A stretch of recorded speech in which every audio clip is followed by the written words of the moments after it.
We bought Napster. We bought it from Algorand and a series of investors a little over a year ago, and we really wanted to transform the brand. You know, Napster was streaming music and really revolutionized that period. Yeah. And now, you know, we're streaming intelligence, and so we really felt like we have a product that can revolutionize that, or at least start asking a lot of the questions that should be asked right now.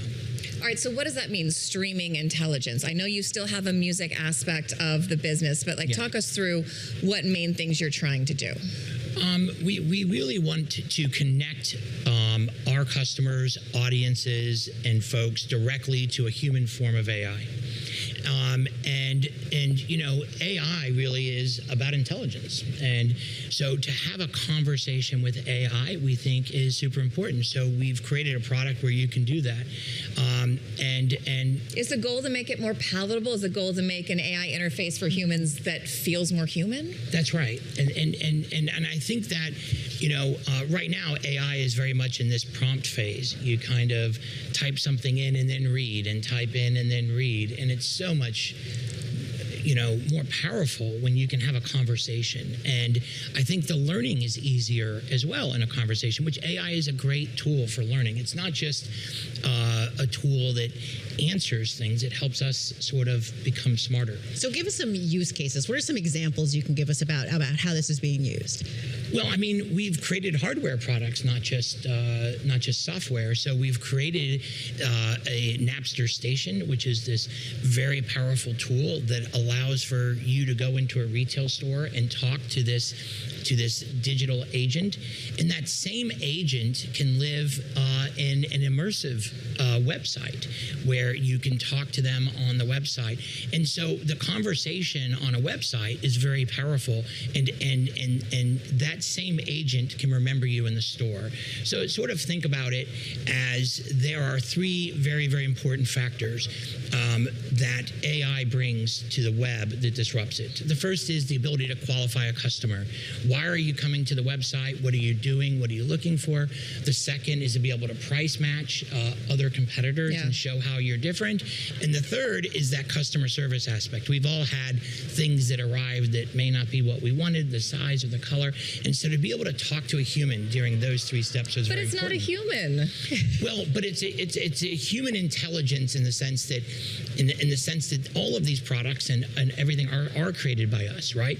And this AI persona that you're having this conversation with is simply looking at all the things and the knowledge that's been collected in a way in which it can help and deliver a better service to you as the customer. So it's totally an aid to the customer experience. What are you doing about privacy concerns about that? Because that's a lot of information, and the internet is forever. And you know, just like you purchase Napster, someone could purchase you someday, and they then have access to anything I've been talking to your therapy bot about, anything I've been talking to your healthcare bot about. How do you address concerns like that? So we have been at the forefront of making it clear that customers and businesses should own their data. In fact, we think that data ownership is what preserves humanity. When you turn an idea over to a machine, or you turn an idea over to a corporation that owns that machine, you're also turning away innovation. And so everything at the core of our company is about everyone owning their ideas, owning their data, owning the platform, even owning the intelligent beings that they create. Because ultimately that is preserving humanity.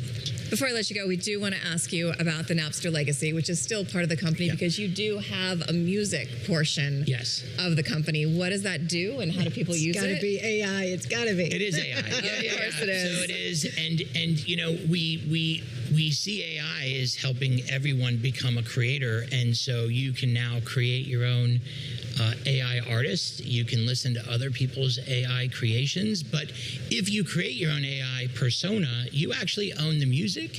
You own the persona. They can create podcasts, and they can actually live these lives, and fans can interact with them and follow them, and really engage with these AI personas in a very unique way. But you, as the creator, again, idea innovation, you own all of that. 100% of the revenues, 100% of all of that, because it's your creation. And so, we believe that music model shift is something that's super important. It doesn't take away from people creating music or the love of music, but we think that there's this new model that needs to be done, and we think Napster is the right one to do it.